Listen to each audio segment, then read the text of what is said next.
Hello and welcome to another edition of Face to Face on Citi TV. My name is Umaru Sanda Amadu. My guest today is a very familiar face when you're used to television, but he wants to change careers now, or maybe improve careers. He wants to become a politician in addition to a movie actor. He also calls himself an occasional farmer. We interrogate that.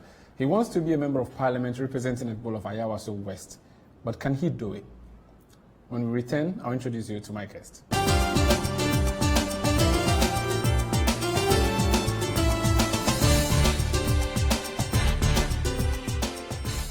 My guest on Face to Face today is the last born of 3 children. Yeah. The only man amongst girls. Seto Dumelo. You're welcome to Face to Face. Thank you, boss. How are you? I'm okay. Aside knowing that you are the last boy amongst, girls, yeah, which I believe will make your head big. What else should I know about you? That I used to be a mass server. Okay. Yeah, I mean, really? I'm a Catholic, yes, and so I used to. Were you ever planning to be a pope? No, my mother was planning for me to be a priest. Okay. But it didn't. But your likeness or some Yeah. things would just not let you. Yeah, the inside be different from the outside. Oh, so okay. yeah, so I mean, I was a mass server in Tema, St. Joseph's the Catholic Church, for a couple of years. So wow, that's what people probably don't know about me. Interesting. And I'm a staunch Catholic, yes. Interesting. I Yes. see. But people know you more as a movie actor. Yeah. Is it the case that your big sisters were into movies, your parents were into movies? No, I think for me it's about what happened in 1990 when I did my first film, which was called Baby Thief. That time it was Gamma Film Industries, and I went to Christ the King School, Switchback Road, and so they were casting for Baby Thief, so they just crossed the road to Christ the King, and they were looking for a male and a female, which happened to be myself and my elder sister, Annette. And you both starred in Yeah, that? we both starred in it, and so that's how come. So we starred in it. We shot around the country, Koforidua, Fienya, Accra. I still remember those things. That's about 20 years ago. No, that's about 30 years ago, actually. Yeah, Yes, yeah. sorry, 30 years ago. I still remember all those location shots and everything, and that's probably how it began. So you've always been a Dadabi? Not necessarily. I mean, you went to Christ the King, you lived in Tema, or where do you live? Sakumonos, Tema, Cantonment? Tema Community 6. Okay. That's where I grew up. That's where I was Yeah. born and raised. But that not be that I be. No, yeah, you were doing movies, being chauffeured around the country. You've always been enjoying fame, haven't you? No. Well, I think at that point I really wasn't enjoying it. I remember very well. There was a time I went to church and there were some kids teasing me. Oh, there's a guy on TV and stuff, and I started crying. I don't know why. They were teasing you, Yeah. so they saw it as a disadvantage, or I really don't know at that point in time. But God bless those boys wherever they are. Oh wow, that's interesting. So, were you paid for that, or it was No, I was paid. How much? I was paid 20,000 CDs then. That would be That's 2,000. No, that's two CDs now. 20,000. CDs. 1991. 90, yeah. I was in class 5. You were earning 20,000. That's a lot of money. And wow, you were 7 years old then. Yeah, I was. Yes. And then, so it just hit you that you had to go into movie. What Yeah. was the reaction of your parents? No, I mean for them, my parents are just liberal people. For them, it's about do what you want to do, literally. And so for them, they were okay. They were okay with it, And so it was then that it dawned on me that okay, maybe I could do this acting thing and or the whole creative arts industry. So did your parents get involved in any way? Were they into movies? What was No, the kind of profession your parents? I mean, my dad is an engineer, he's a chemical engineer. My mom was. He was called John Dumelo. Yes, It's called John Dumelo. Yes, And you also called John Dumelo. Yeah. And your son is John Dumelo. Yes. Why? Your family can't be creative with a new. No, we can't. For someone you're creative, you can't come up with a new name. We are not that creative when it comes to names. And actually, we have a lot of Johns in my extended family as well. Yeah. John is an offensive term, when they say you're John and you have a lot of Johns. So that one in is your family. John. John. It's a pronunciation. Yeah, but mine is John. Oh, I see. And then your mother's side, what's she up to? My mother is a retired customs officer.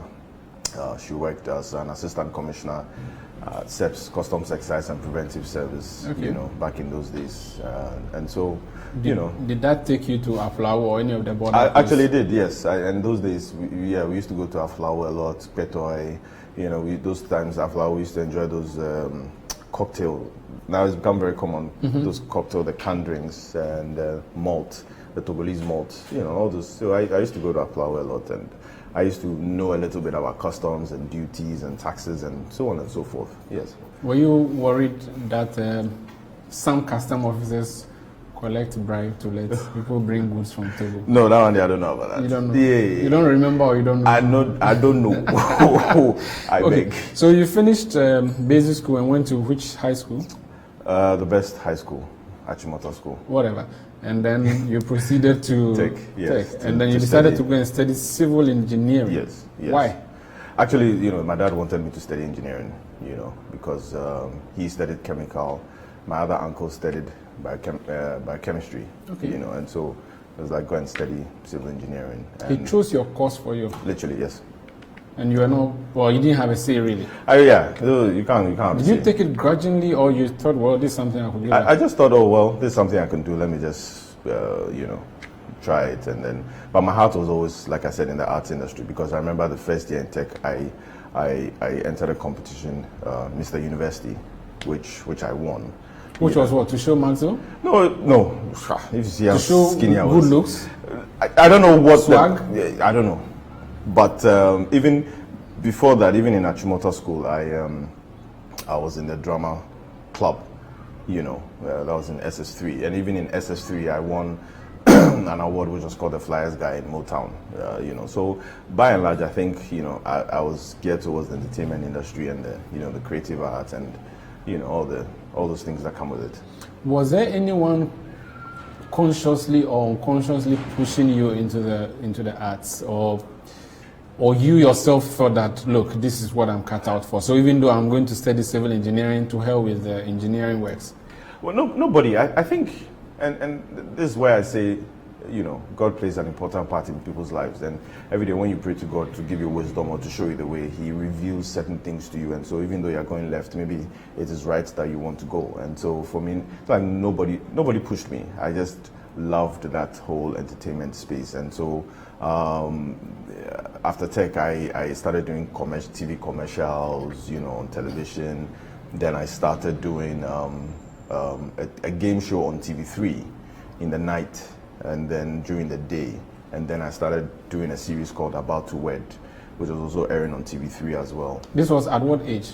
No, this was 2008. So this was almost 20 years after your first almost 20 years after. Yeah. Okay, but so this was the second time you were appearing on screen after the Baby Thief. Yes. But then even before that, that was early 2000s. I started in a series called Citi, which was produced by Kwame Boedi, and so on and so forth. So I've always had that film thing in me, and so I started doing About to Wed, and then commercials, and then started The King Is Mine, and then started Perfect Picture, and then I started doing movies, started going to Nigeria to film, and then everything just kickstarted. The sex scenes we watch in movies, be true. Are you sure? Even me did it. No, but me, I didn't watch. I see you. Well, I mean, that's the beauty of filmmaking. You can angle it in such a way that it looks true or it looks real. As for the kissing part, yes, as for that one, yes. It's possible, or it's real. It's real. So like proper morphing. Yeah. I mean, if you see two mouths coming, yes, that's real. But there's also an angle that you can do in such a way that it looks like there's kissing taking place. As if you take an OS shot, it looks like you're kissing. The smooching too may be true. It is true. But the Atumpa, that one is not true. No, it's not true. I've never witnessed any, or I've never done any sex scene where I'm actually, penetrating, or for lack of a better word, no. But you make us so close. That's coitus interruptus. Yeah, but so close is not. Or the director will cut you when you are. Yeah. Have you ever had the edge and then the director say, "Hey John, stop fooling me on camera"? Oh, baby, at that part I know the fool. I won't. No, I'm not. You see, the thing about filmmaking for me, I don't know about for other actors. The thing about filmmaking is whenever we're doing a sex scene, there are cameras around. There are people around, and so it would be quite embarrassing to put feelings inside you into it. I mean, feelings. And then after that, you are embarrassed because, you know, your little one wants to get up and so on and so forth. So it's quite embarrassing. So for me, it's a psychological thing. So you should do it as purely business. Yeah, do that purely. You are acting. Because you're looking at how much money you get at the end of the day. Not necessarily. But you consider the money too, don't you? I mean, yes. Every profession. I mean, everybody gets paid with whatever work they're doing. So there are so many women who crush on you. I'm sure I don't know about that. Yeah, they haven't told you. They told me, so I'm just telling you. So you forgive me the money. No, I'll give you there. Somewhere in University of Ghana campus. I think you've gone to those halls. We'll discuss that one shortly. No problem. But is there anyone you've fallen so close to who, you know, genuinely acting a movie with someone you thought, okay, this a lady, she's You mean like an actress as well? Yes. No. Someone you're playing a role with? No. Never? No. I mean, it's purely business. You go in, you act, you leave. I've acted with literally almost all the female actresses in Ghana and Nigeria, and of course other parts of Africa as well. But there's nothing like, oh, you want to attach feelings to the thing now. You don't go beyond that? No, I don't go beyond that. I stop at a certain level. I see. Would you accept and agree that Nigeria does better in the movie industry than we do? No, I will never accept You don't? that. No. Due to their population, naturally they would have more producers than Ghana. But in terms of quality of films, in terms of delivery, in terms of everything, we are storyline. Yeah, storyline, we are part. I mean, if you go to other African countries, if you go to East Africa, some parts of West Africa, and so on and so forth, you realize that they enjoy West African films, both Ghana and Nigeria. And so if you're talking about quantity, yes, Nigeria, of course, they produce more films than us, but we are also trying our best. Do they not pay their actors more? It's relative. It all depends on your negotiating power. I mean, I can go to Lagos or I can even be in Ghana and, you know, somebody might get paid more than me. That doesn't mean anything. It's just based on my negotiating power with the producer, because there are some producers who are my friends. They'll say, Charlie John, so I don't get money, help me, you know, just get this, you know, and let's just do this movie. And when you have passion and when you have love for the industry, you just sometimes overlook these things. So they don't have better. They don't even have better actors than us. No, they do. They do. They do have better. They do have better actors than us. We also have better actors than them. And I mean, it's no. But if you're putting a boot for boots, and credit to John Mahama, who would be the better industry player in terms of movie? To be honest, we are at par. You sure? Yeah. We are you par. Sure? Yeah. How many shooting places do you have, for instance, in Ghana? If you wanted to shoot a movie, where are the typical places you go to? And I'm sure compare that to Nigeria, the country is huge. They have so many scenes you can use and sceneries. The thing about filmmaking is that most of the time is indoors and outdoors. But when a lot of Nigerians come to Ghana, they say, oh, we have locations. We have, you know, exotic locations that they can film in. And it's the same in Nigeria, of course. But when you are filming, you also look at the storyline, and based on the storyline, you'll be able to film towards that direction. I mean, recently we did a film, Perfect Picture, 10 years, and Shirley, based on the film, she chose certain locations that would align to the storyline. And so if you're shooting a film that you know is about office work and so on and so forth, I mean, you know, you can go to any office and film. So what is the movie industry in Ghana lacking? We are lacking transformation onto the technological platforms. You know, 10 years ago, a lot of people knew about Netflix. 10 years ago, I mean, a lot of people didn't know about Netflix. 10 years ago, a lot of people didn't know about certain things. 10 years ago, the success of your film is based on the number of CDs you sell. And so you can do a film and say, hey, I sold 100,000 copies, I sold 200,000 copies. Hey, you know, it's a major success. You know, and then you sell the rights to US, UK, Australia, other places as a producer, and then they produce it on, they duplicate the VCDs and then they sell it. But these days I don't think there's any VCD player in anybody's house. Everything is online. Sure. And so it's left with us to be able to migrate onto the digital platform so that we know that, okay, look, at this point, when you do a film and you premiere it, how else are the people going to watch it? A lot of people have smartphones these days. A lot of people use computers, laptops and stuff. It's becoming cheaper, and so people are getting onto the technological age. And so it's about time we migrate from physical to, you know, digital, so that when you do a film, you put it on a website, people can log in and watch, and everybody will be happy. And so that is what we are lacking. It's not a matter of the industry is dead or so on and so forth. But can you really make money from movies? I mean, where everybody has a pen drive and just slotting in and out, grabbing people's movies and going to watch. All you need is a VLC player. How do people really make money? Producers from you mean this now? industry? Yeah, no, because CDs you could sell a physical CD yes. unless when they dab it. But a physical CD, you know how much money you've made. Yes. But this one, someone copies, rips it off, puts it on a laptop, and then they start distributing. Someone may upload it on their portal. I mean, that's true, but you have so many paying platforms, and so what the producers do is once you produce the film, you are able to, sell the rights to certain TV stations or sell the rights to certain online platforms, which at least you can make your money back. And then, of course, you also have product placements when you're doing a film. So companies come in and just, give you a couple of, CDs here and there just to put their products on. What do you think of the copyright issue where television stations show people's movies without, their prior consent and not paying them a dime? What do you think of that? I think that's wrong. That is wrong and that is not fair, because you have to be able to give credit to whoever produced the film. You have to be able to go to them and say that, I want to show your film, so here's whatever it is, let me put it on my TV station.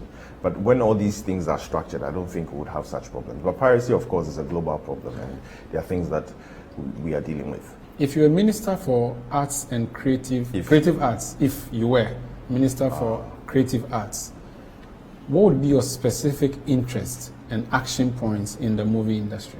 I think for us, like I said, migrating from the physical to the digital platform will be the first one. And number two, being able to, help the producers or the creative art industry in Ghana. Look, Kwame Nkrumah had a wonderful vision for Ghana in terms of creative art. Of course, he set up Gamma Films and so on and so forth. He had interest in it. The thing we don't realize is that the creative arts can sell a country to a different level. I mean, I've had the chance to travel. I've been to, and of course it's creative arts and tourism. I've been to, the Caribbean, and sometimes when I go, 2 years ago I was in Trinidad and Tobago. I was in Trinidad, I was in Tobago, I was in Grenada, I was in Barbados. And when I go, I ask questions. Okay, so you guys, your GDP and so on and so forth, what is the input? And they say it's tourism. It's tourism that drives the economy. And so if a country like that is doing that, Ghana can also do the same. And so for me, putting things into perspectives in terms of the creative art industry can raise a lot of money for Ghana. We have everything in Ghana that there are people willing to visit Ghana because of our culture. And so let's develop our culture. Recently, a year ago I was in South Africa, and when you are touring the place, they'll take you to a village where the chief is there and the chief sits down and you have meal with the chief and his people and his daughters and so on and so forth. We're happy about learning about their culture, but when it comes to Ghana, we're not able to do the same. And so there are so many things we can do. We produce a lot of shea butter, but up to now I don't know if we have something called the shea butter village, where you go and there are a little bit small ones in the north, but we should be able to industrialize it and know that, when you come to Ghana, you go to this place, they actually have a whole little village that talks about shea butter production. They take you through the process and so on and so forth. So we have so many opportunities in Ghana. Do you still act? Will you still continue to act? When I have time, yes. So you still act? Yeah. And even if you go into politics and you have the chance, you act? Yeah, when I become member of parliament, it's in your blood? Yes. I see. They allow me. Do you want to, do you want to have a role that you're sitting back and directing now, so that you are the producer and all of those things, or you simply want to continue to be acting? No, acting is like playing football. You play football at a point in time, and then after that, you also have other branches or avenues that you can still input. And so, yes, I could direct, I could produce, I could still act, and I don't think there's nothing wrong with that. How many languages do you speak? I speak Fanti. Okay, so say it in Fanti that I speak Fanti. So I know how you speak Fanti. No, it's for some of the languages I don't know how to say I speak in that. But I speak Fanti, okay. I speak Twi, I speak Ga. My airway is improving tremendously. I speak a little bit of Hausa. I speak a little bit of Wale. And then, of course, I speak French. Where do you learn Wale from? Katuma. Where did you learn that? You went to live in Wa? No, I go to Wa a lot.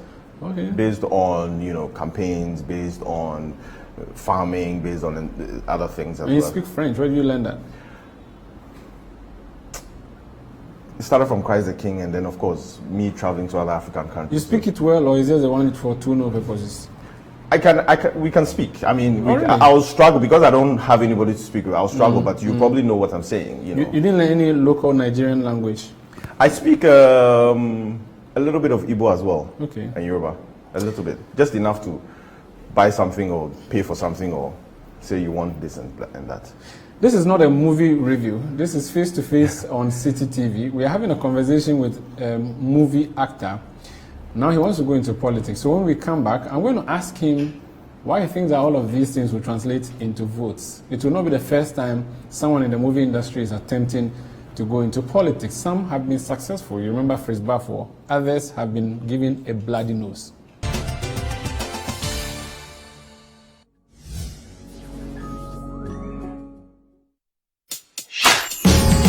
We're about to change your Sunday night for the better. Prophecy is not for useless things and loose, frivolous things.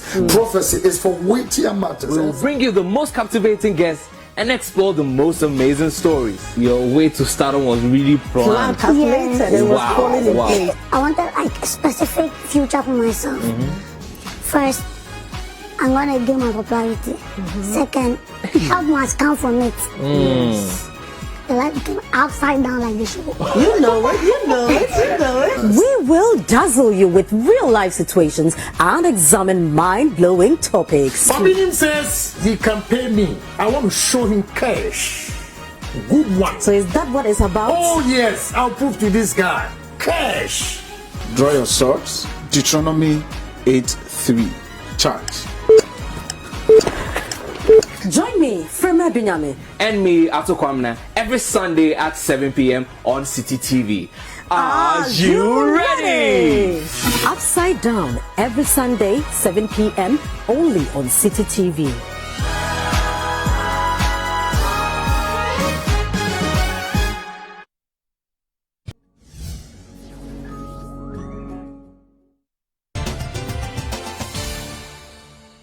You're welcome back to Face to Face. My name is Umaru Sanda Amadu. This is Citi TV. My guest is John Dumelo, actor, parliamentary hopeful, Ayawaso West, Wogon. In 2014, I've seen somewhere that you hit what, 1 million, is it followers or likes on Facebook? Yeah. Is that what fooled you into thinking you can be a politician because you have 1 million people on social media? You think you can get 1 million in the constituency? No, I mean now it is 5.1 million. Oh, it has improved. Yeah, it has. Are these real human beings or No, these robots? are real. No, these are real. Okay. These are real. Are some of them in your constituency?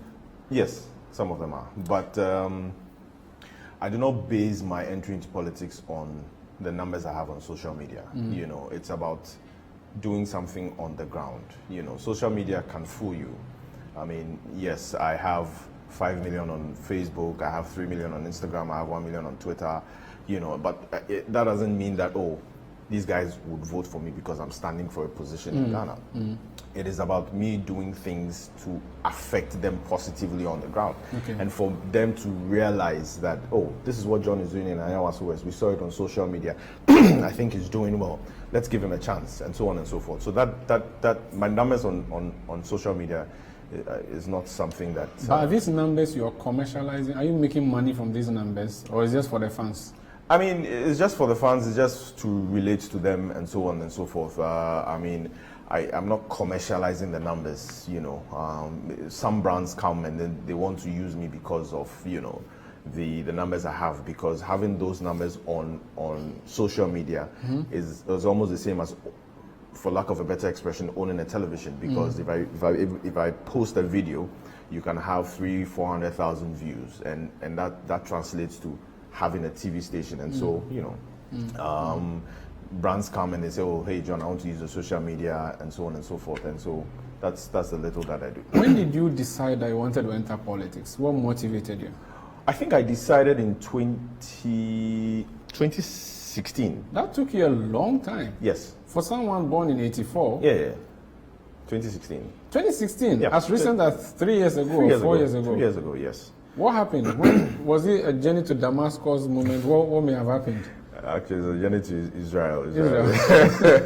Okay. You know. I started involving myself into active politics in 2012. Okay. when I campaigned for the NDC in 2012. But was this a contract to campaign for the NDC as movie people, or it was something you did out of genuine love for NDC? It was something I did out of genuine love, but when they see that you are doing something out of genuine love, they put you in a group and say, okay, it's like you being a lawyer, and they say, oh, we know this guy is, campaigning for the NDC, let's put him under the legal team, and so on and so forth. And so I started campaigning in 2012 for the NDC. But before that, I grew up in an NDC family. Oh, okay. I mean, my dad is NDC. My grandfather is actually Obeda Samuel, who is the former Attorney General and Foreign Affairs Minister. And so I grew up in that sphere. Obeda Samuel is your grandfather? Yeah. Your mother's side? Or your actually, side? my grandmother's brother. Okay. So my father's uncle. So you're from Likpe? Yeah, I'm from Likpe Bala. Oh, okay. Yeah, Akpiali. Oh, I see. Yeah, that's You speak the... Sepele. Oh. Yeah. Can you rattle a few lines? I speak Ewe, Tongu, and maybe... Well, I speak and Sepele. Anglo, but I'm not sure I can speak that one. I speak Sepele. It's Guan. Okay, so these are Guan people. These are Guan people. So that's what they call what? Likpe. Sao. Yeah, Sao. Likpe, Akpafo, Lolobi. Yes. Yeah, Likpe, Akpafo, Lolobi. Santro Kofi. Santro Kofi as well. Yes. Interesting. Akpafo as well. Akpafo. Yes. So there's always been an NDC something in your house. Yes. And then in 2012, it was a natural choice for you. You didn't have any difficulty, hesitation. No. So yeah, 2012. Was it John Mahama who attracted you to NDC, or NDC that attracted you to NDC? I mean, based on the fact that I grew up in an NDC home and stuff. Of course, my mom is MPP. But your mom is MPP. She's not like a typical strong in, but she's a sympathizer of the MPP because my grandfather, who is an Ashanti from Tetrim, he was an MPP. He was a UP guy. Okay. But he died early, so we didn't develop that side. But and so I come from two different sides. But so it was NDC in me, and so it was okay. I'm attracted to NDC. Let me see what I can contribute to the NDC. But why in 2012? What was significant about 2012? Because in 2012 the campaign season had started, and so I was called upon, also based on my little post here and there. And then some people identified, but John said he'll be NDC guy, so let's rope him in. I did a few commercials. So was this the Mills NDC or the Mahama NDC? This was the Mills, the ending part of the Mills NDC, transitioning into the Mahama NDC. Was it the personalities that attracted you? And I've asked this question, but you didn't answer. So was it the personalities or the party? I just wanted to be sure. It was both. Okay, so both. Mills attracted you to the NDC? Both, yes. So Mills, Mahama, and other personalities. Who in the NDC harvested you? Who in the NDC? I think it's the NDC body as a whole. I cannot. Was there any guy who said, or was there any guy who was sent officially to reach out to you? No. There was no guy sent officially to. But because I have so many NDC friends, and then I have other people as well that I look up to in the NDC, and so everything just adds up one step, at a time, and then. But you had never done politics, not even student politics. I stood for Queen's Hall. I stood for secretary and I lost in the election. You were in a hall called Queen's Hall? Yes. I stood for secretary and I lost. And then I stood for the organizing secretary for CESA, Civil Engineering Students Association, and I won. And so those are the two. I'm sure they are heads that you won their thing, but you never practiced. You don't even Yes. But at that time, I remember so well that election, the CESA election. Charlie, you can't be complacent in elections because whenever I enter the classrooms, oh, John, forget, John, but we know you already. Yeah.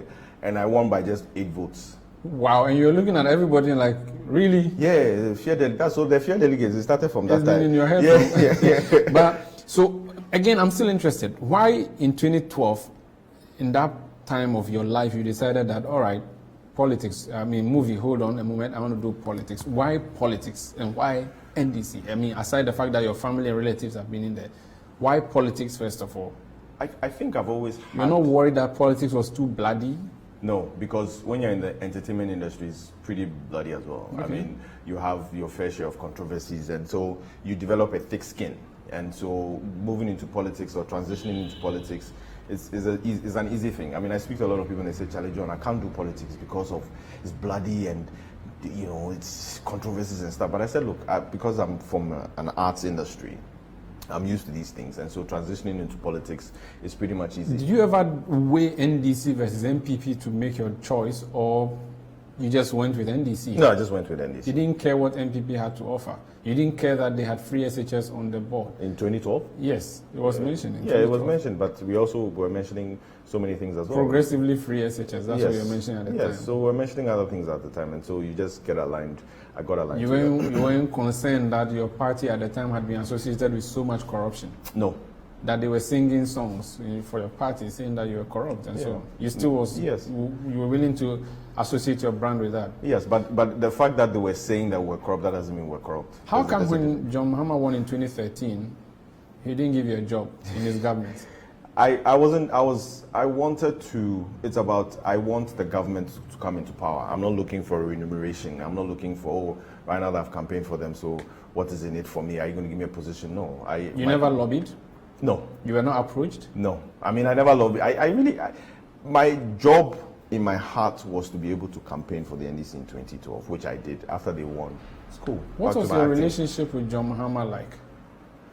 I mean, my relationship with him now is perfect, just as he's friends with other people. Yeah. You vibe? Yeah, we vibe. You talk? Yeah, we talk. Does he pick your thoughts on some IT issues? He picks the thoughts of everybody on Does he pick your thoughts? He picks the thoughts of everybody. Does he pick John Dumelo's thoughts? He picks the thoughts of everybody. Did he pick your thoughts on the movie industry in preparing his manifesto, for instance?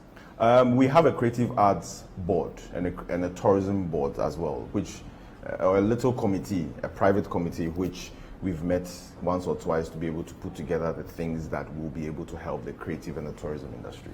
So you were never given a job, and you still went back on the campaign trail to campaign in 2016? Yes. How did you feel when you lost? I mean, as an NDC person, I was sad. I was sad that we lost, but I see it as everything happens for a reason. Did you see it coming? Okay, at what point did you think or know that you were going to lose as a party? I think it was on that day. It was on that day when I realized that... December 9? No, the December 7th. Okay, the day of the election. The day of the elections. That's when I realized that, wow, people are not going out to vote. People in our strongholds are not going out to vote. And so based on that, Charlie, I don't think this thing will go on well for us. But prior to that, I remember I was in Cape Coast, and because my mom is from Cape Coast as well, so I was there having a conversation. Somebody made something up, passing that, maybe we'll be see market in the crab, but still I am to Abama and all those things. And so I realized that Kotokraba market. So I realized that to some extent, the infrastructure that we did there, I don't know what happened, but some of the people were not happy. So that's when I was like, okay, maybe we need to work more, or we need to work harder to be able to change the minds of the people that love the infrastructure that we built. We are building it so that it can help livelihoods. It can help you as a market woman. The roads that we've done, it can help you to be able to move from point A to point B quickly, and so on and so forth. Then again, of course, I speak to a lot of people. There's this vulcanizer that I spoke to, and he said, John, but still, but I said, but the road that they've done, it's to help your community. But when you speak to such people, of course, they are entrenched. I know where they are coming from. They are typical MPP people. And so, but now, speaking to the same person, clearly he's told me that, John, he's made a mistake. Who would you blame for your defeat? I don't blame anybody. Nobody? I don't blame anybody. There was this theory of whether you should blame the horse or the jockey. Which one do you blame? And the horse is NDC, the jockey is John Mahama. No, I don't blame anybody. Really? We all should take the blame. No, you can't all take the blame. We can all take the blame. No, there were specific people who were given specific tasks to. There were national executives, there was a flag bearer, there was a running mate. These are people you should hold responsible, shouldn't you? We shouldn't. If somebody has come to claim responsibility, that's fine.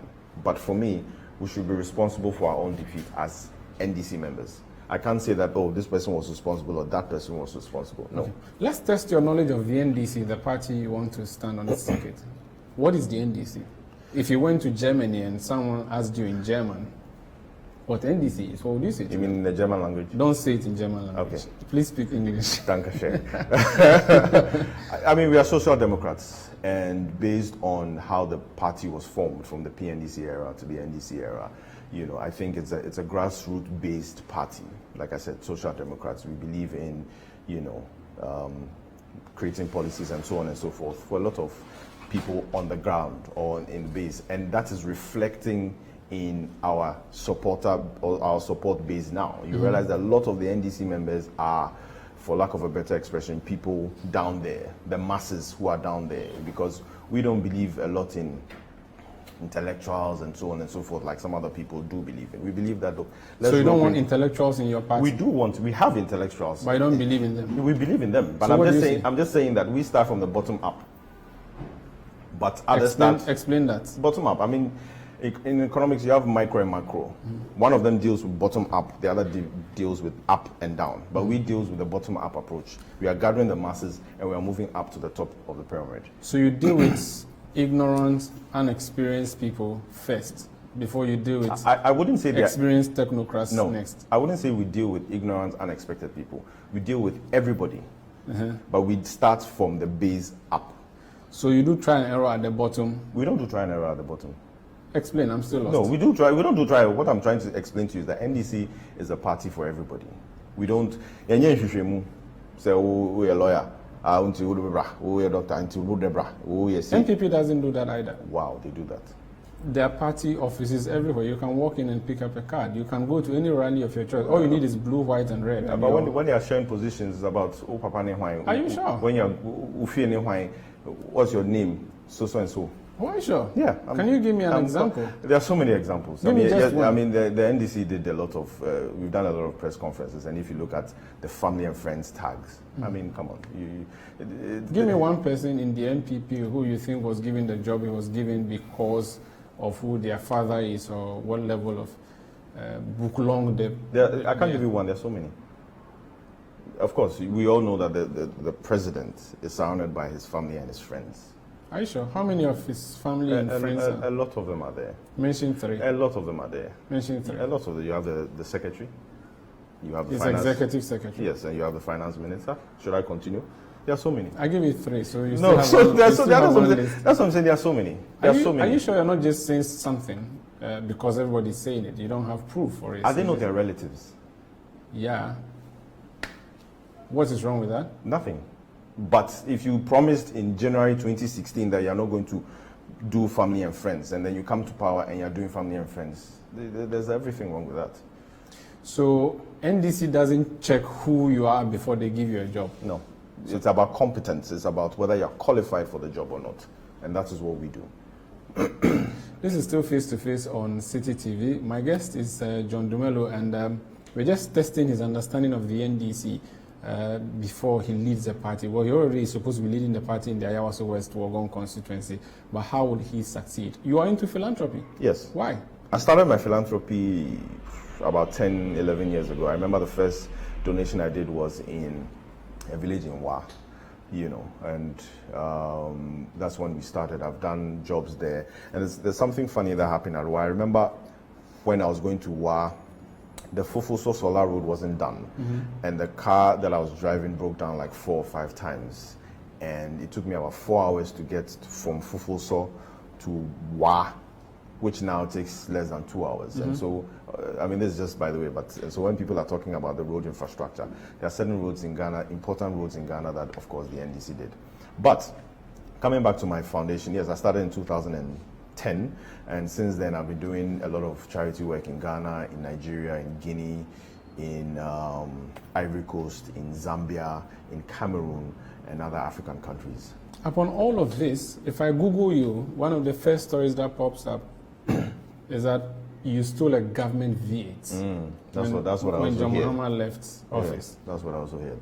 Why did you steal a V8 if you have so much money that you're sharing? I don't have so much money that I'm sharing. I'm just, the little I have is what I share. Yeah, but it means you're content. That's what you're giving, what you are, the leftover. No, it's not about that. It's about having what you have, the little that you have, and sharing it. Was that why you stole the V8? No, to sell and share with everybody? I mean, look, every sensible person would say that, okay, so if you were given a vehicle, and then there's change of government, and then you can see them grabbing cars left and right, and then I am still driving a car that I supposedly stole. I wouldn't be driving the car that I supposedly stole. No, you were not driving. According to the report, you had taken it to a sprayer shop. You were spraying it, specking it. They say you brought stuff from Dubai to spec it and pimp it, maybe, if you want to use a street language. Okay, so let me explain. And so in 2016, a company that imports vehicles for the government approached me and said, look, John, we have some leftover V8s that the agency that we decided to import for, they said they don't want it again because of some other reason. And so, are you interested in buying one? I said, yes, of course, I'll buy one. And so I bought one, and then that's what I was using. How much did you buy it for? Oh, that one I can't disclose. But No, but at that time it was at that price. If you have been trolled and dragged, Yes. you should be able to provide as much information to Yes. clear your image as you Yes, can. but I bought it. I bought the car. You with have cash. you have it in your name. Yes, I How bought the car. come No, when the it wasn't. national- No, it wasn't my name. I bought it. The reason being You that paid with your money, yes, but it was not in your name. yes, it wasn't The my receipt name. was not written in your name. No, the receipt. Explain how that works. Okay, so when you import something for the government, it is imported. When you check everything, it says imported for so and so agency. And so at the time I bought it, of course, we're in government and everything, and I didn't finish paying for it. And so I told the guy, you know what, when I come and give you the balance, then we can do the change of ownership and so on and so forth, which we agreed, which, I mean, I think every businessman in Ghana would do that, or anybody doing that would do that. And so that was what happened. And then, so all along, this was what it was. And then we lost, and I was still driving this car. And then... Which you did not own. What percentage of the amount did you pay as of the time? I paid over 50%. Okay. So, and you know, I mean, it's just But like... you can't give us how much It's that... just, no, I can't. It's that just like... that would make people suspicious of your story. No, I mean, I bought it. Yeah. I paid more than 50% of it. At that time, the value of the vehicle. If I bought this suit and I paid for it, I should be able to tell people that this suit Yes, I bought but everybody can easily probably Google the price of a V8 at that time in 2016 and say, okay, maybe it was Why do you 80 want me to rely on Google when the man is here? Yes, but so that they know that this is the actual price. Okay. If I own a property Yes. and someone wants to take it from me, that would be theft. But when they came, they said you begged them. Yes, that's what I'm explaining. And so we won power. We lost power. I was still driving this vehicle around. And then I realized that, look, I've used this vehicle so many times across the country, outside the country, and so on and so forth. There are some scratches and damages on it. So let me just spray it and let me just, service the vehicle. And so I took it to a shop in Accra. Open in Accra, for them to service it. And then... Were you servicing or changing the car? No, I mean, it's body works and everything. And so I think even at that point in time, when I was speaking to the guy, I said, oh, Charlie, the scratches and things, let's try. And then the guy said, oh, why don't you respray it to a different color? I said, okay, that's fine, no problem. We can just respray it. And so that is what happened. And so one day I was at home and I got a call and said, oh, John, some people there from National Security, they say, you for come. I said, okay, no problem. So I got there. And then they said, okay, so this vehicle is for the national security. I said, okay, can you explain to me? Then they put in the chassis number, and then in the chassis number, it said, imported for the national security. No problem. I said, okay, fine, no problem. Then I called the guy that sold it to me. I said, oh, boss, this is what the people are saying, blah, blah, blah. Then he said he'll get back to me, but he wants to deal with them.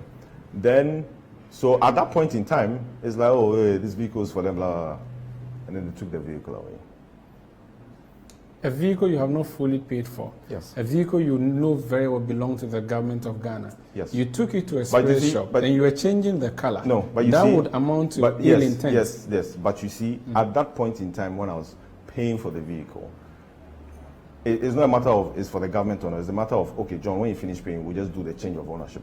Yeah, but it was a government car. You Yes. know, there are special duties on government Exactly. cars and so on. But so I- you were benefiting from your association with the government. No, but I paid for it. Yeah, but you have not given us how much, so we can't even prove. Yes, but you have the receipts. Yes, but I've paid for it. Yeah, so if you paid for something, Yes. you should fight for it. You don't give up Exactly. easily. It's- And so fighting for it is between me and the person or the people, the company. It was Vani that was mentioned.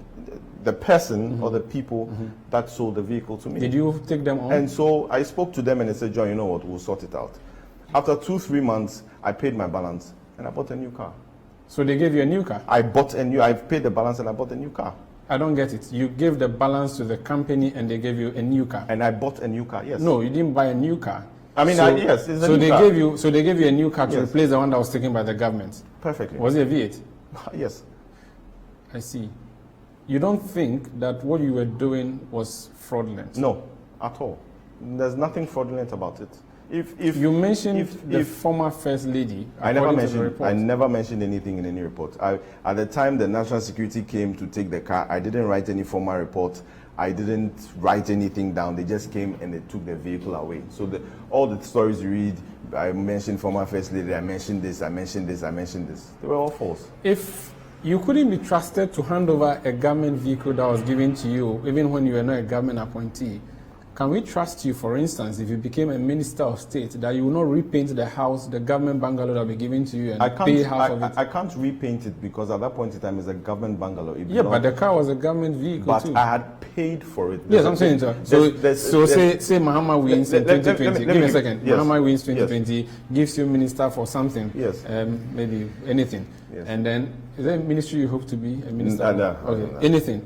And then you're given a government bungalow. Then you go and pay 20% or 50% deposit and say you want to own this bungalow, and then you start painting it. It's the same scenario. Yes, but at the time you start paying it, the process for ownership begins, so you can do whatever it is you want to do to it. That's not true. If you don't pay, it's not yours. No. It's like you buy a land.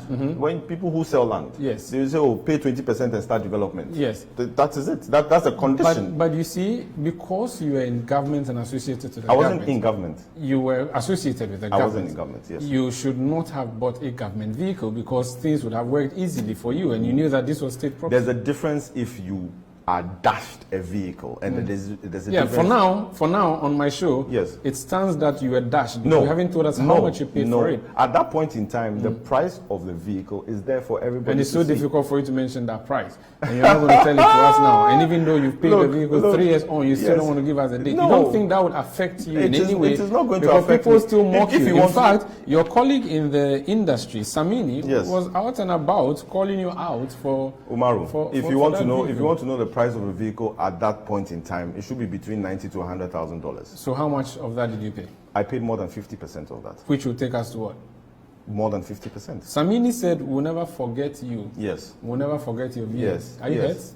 No, I as a matter of fact, after that, I had a wonderful discussion with him, and he tweeted after that and says, "You know what, John, we are entrusting you as the youth.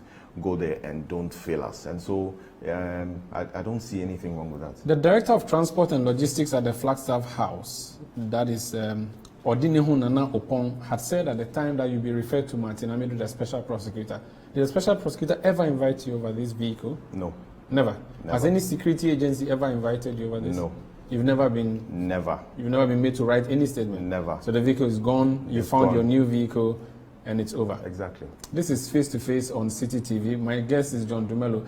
When we come back, he's been going into ladies' rooms, campaigning to them. Is that not taking campaigning to absurd levels? Don't go away.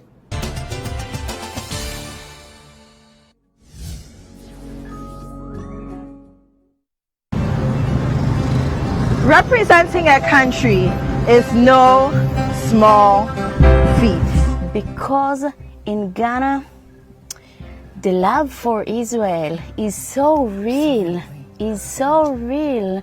People are nursing it from home, from churches, and then you are walking in such a positive atmosphere and all the doors are open for you. View the lives of the diplomats in Ghana through their very own eyes and see how they make Ghana their home. I always loved it. I love the remains of African culture in Brazil. I am very interested in the way Africans were able to, amidst those horrible conditions, they were capable of transforming their African heritage. Join me, Apioko Sarah Mashong Abe, on Diplomatic License every Saturday at 5 p.m. only on Citi TV.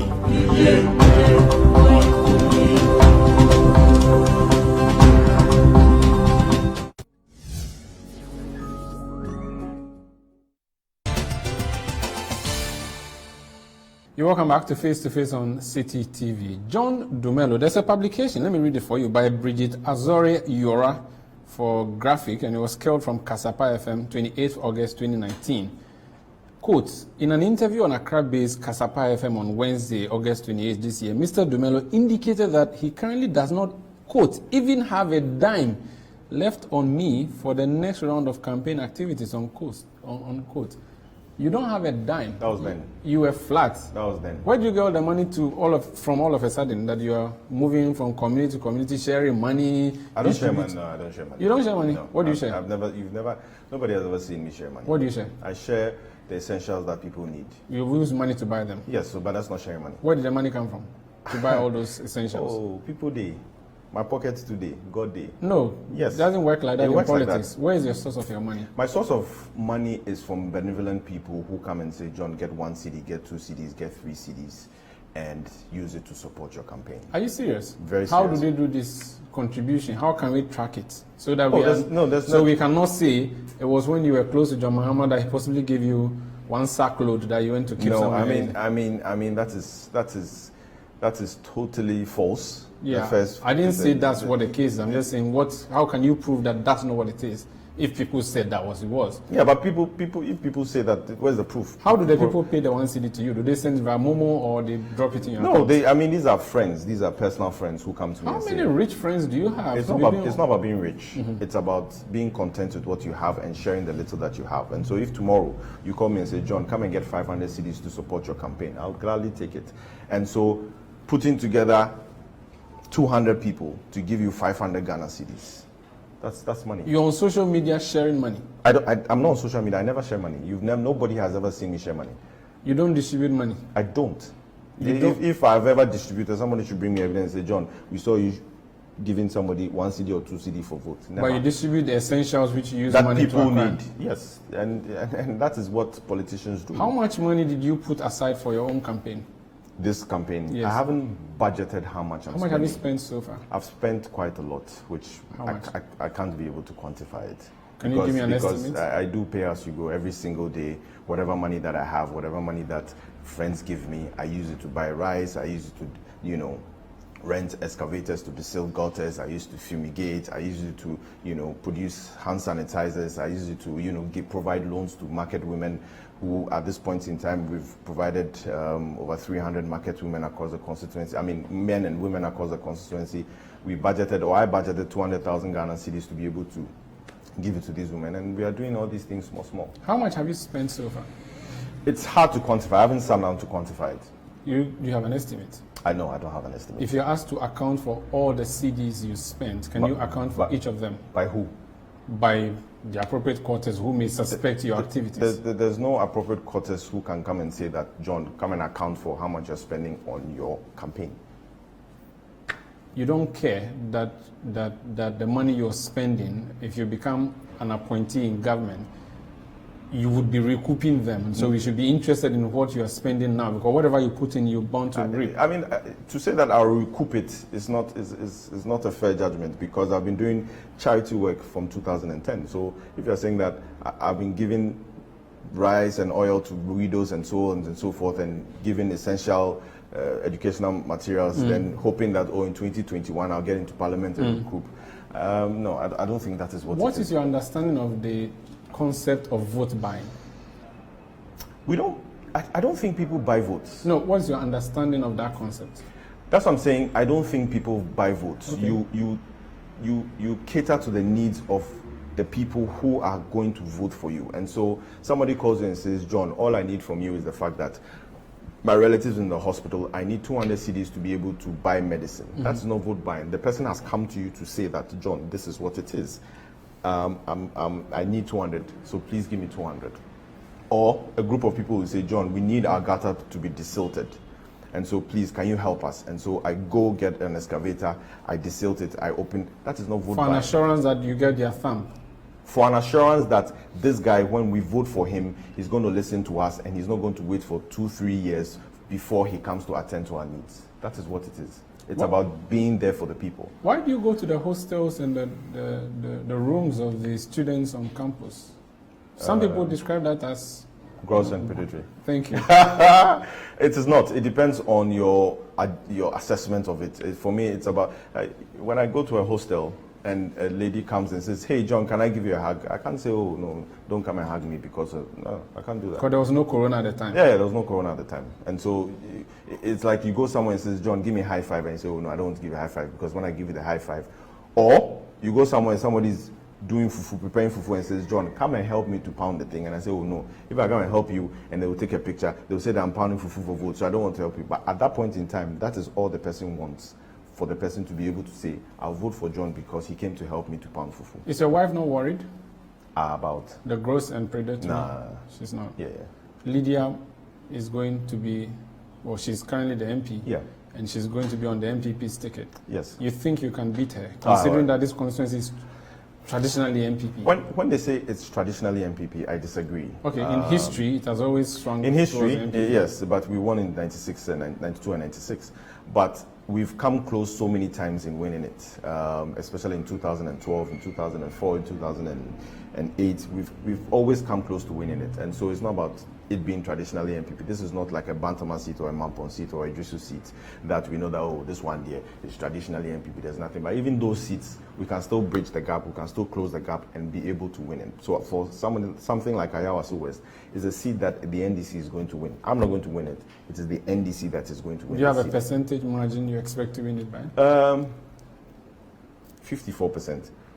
The people of Ayawaso are watching you. Yes. Speak to them. Why should they vote for you instead of Lydia? You see, it's time we change. Ayawaso West, where it is now, isn't where it's supposed to be. I mean, the MPP have had the seat for so long, and speaking to some of the people, they will say that, "John, we've been here for so many years. We've never, whenever we tell them to come and do something, they never do it. Yet, election time, they will come and hand money to us and say, oh, vote for us, vote for us." But we are not fools anymore. We want to vote for somebody who is vibrant, somebody who is young, somebody who will know that, somebody who has the energy to be able to transform Ayawaso West and take Ayawaso West to the next level, somebody who will be there for them and somebody who listens.